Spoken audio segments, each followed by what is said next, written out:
When I was young, I thought my country was the best on the planet. And I grew up singing a song called Nothing to Envy. And I was very proud. In school, we spent a lot of time studying the history of Kim Il-sung, but we never learned much about the outside world. Except that America, South Korea, Japan are the enemies. Although I often wondered about the outside world, I thought I would spend the entire my life in North Korea until everything suddenly changed. When I was 7 years old, I saw my first public execution. But I thought my life in North Korea was normal. My family was not poor, and myself had never experienced hunger. But one day in 1995, my mom brought home a letter from a Caucasus sister. It read, "When you read this, our 5 family members will not exist in this world because we haven't eaten for the past week. We are lying on the floor together and our bodies are so weak. We are waiting to die." I was so shocked. This was the first time I heard that people in my country were suffering. Soon after, when I was walking past the train station, I saw something terrible that still can't erase from my memory. A lifeless woman was lying on the ground while an emaciated child in her arms just stared helplessly at his mother's face. But nobody helped them because they were so focused on taking care of themselves and their families. A huge famine hit North Korea in the mid-1990s. Ultimately, more than 1 million North Koreans died during the famine, and many only survived by eating grass, bugs, and tree bark. Power outages also become more and more frequent, so everything around me was completely dark at night, except for the sea of lights in China, just across the river from my home. I always wondered why they had lights, but we didn't. This is a satellite picture showing North Korea at night compared to neighbors. This is the Amno River, which serves as a part of the border between North Korea and China. As you can see, the river can be very narrow at certain points, allowing North Koreans to secretly cross. But many dying. Sometimes I saw dead bodies floating down the river. I can't reveal many details how I left North Korea, but I only can say that during dark years of the famine, I was sent to China to live with distant relatives. But I only thought that I would be separated from my family for a short time. I could have never imagined that it would take 14 years to live together. In China, it was hard living as a young girl without my family. I had no ideas what life was going to be like as North Korean refugees. But I soon learned it's not only extremely difficult, it's also very dangerous. Since North Korean refugees are considered in China as illegal migrants, so I was living in a constant fear that my identity could be revealed and I'd be repatriated to a horrible fate back in North Korea. One day, my worst nightmare came true when I was caught by the Chinese police and brought to the police station for interrogation. Someone had accused me of being North Korean, so they tested my Chinese language abilities and asked me tons of questions. I was so scared. I thought my heart was going to explode. If anything seemed unnatural, I could be imprisoned and repatriated. I thought my life was over. But I managed to control all the emotions inside me and answer the questions. After they finished questioning me, one officer said to another, "This was a false report. She's not North Korean." And they let me go. It was a miracle. Some North Koreans in China seek asylum in foreign embassies, but many can be caught by the Chinese police and repatriated. This group was so lucky. Even though they were caught, they were eventually released after heavy international pressure. These North Koreans were not so lucky. Every year, countless North Koreans are caught in China and repatriated to North Korea, where they can be tortured, imprisoned, or publicly executed.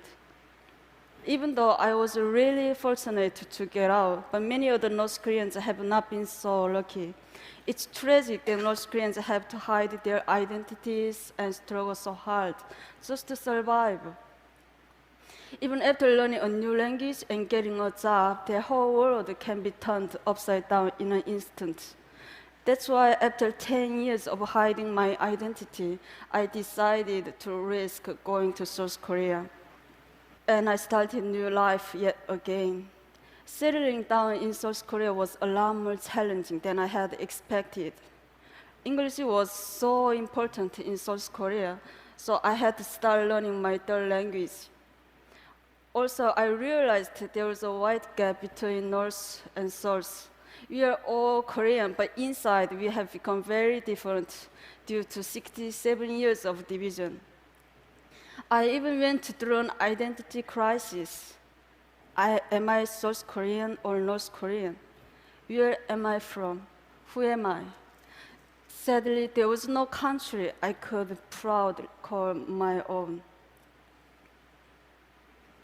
Even though adjusting to life in South Korea was not easy, but I made a plan. I started studying for university entrance exam. Just as I was starting to get used to my new life, I received a shocking phone call. The North Korean authorities intercepted some money that I sent to my family, and as a punishment, my family was going to be forcibly removed to a desolate location in the countryside. They had to get out quickly. So I started planning how to help them escape. North Koreans have to travel incredible distances on the path to freedom. It's almost impossible to cross the border between North Korea and South Korea. So ironically, I took a flight back to China and I had to toll the North Korean border. Since my family couldn't speak Chinese, I had to guide them. Somehow, through more than 2,000 miles in China and then into Southeast Asia. The journey by bus took 1 week, and we were almost caught several times. One time, our bus was stopped and boarded by a Chinese police officer. He took everyone's ID cards and he started asking them questions. Since my family couldn't understand Chinese, so I thought my family was going to be arrested. As the Chinese officer approached my family, I impulsively stood up and I told him that these are deaf and dumb people that I was chaperoning. He looked at me with suspiciously, but luckily he believed me.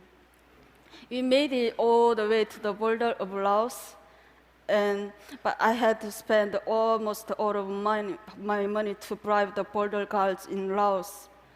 But even after we got past the border, my family was arrested and jailed for illegal border crossing. After I paid the fine and bribe, my family was released in 1 month.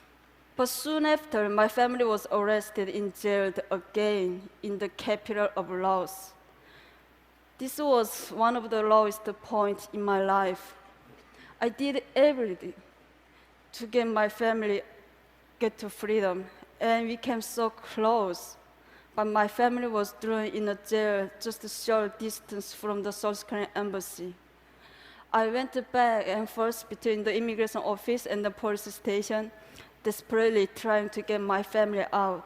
But I didn't have enough money to pay bribe or fine anymore. I lost all hope. At the moment, I heard one man's voice ask me, "What's wrong?" I was so surprised that a total stranger cared enough to ask. In my broken English and with a dictionary, I explained the situation, and without hesitating, the man went to the ATM and he paid the rest of money for my family and 2 other North Koreans to get out of jail. I thanked him with all my heart and I asked him, "Why are you helping me?" "I'm not helping you," he said. "I'm helping North Korean people." I realized that this was a symbolic moment in my life. The kind strange symbolized new hope for me and the North Korean people when we needed it most. And he showed me the kindness of strangers and the support of the international community are truly the rays of hope when North Korean people need. Eventually, after our long journey, my family and I were reunited in South Korea. But getting to freedom is only half the battle. Many North Koreans are separated from their families, and when they arrive in a new country, they start with little or no money. So we can benefit from international community for education, English language training, job training, and more. We can also act as a bridge between the people inside North Korea and the outside world, because many of us stay in contact with family members still inside, and we send information and money that is helping to change North Korea from inside. I've been so lucky to receive so much help and inspiration in my life. So I want to help give aspiring North Koreans a chance to prosper with international support. I'm confident that we will see more and more North Koreans succeeding all over the world, including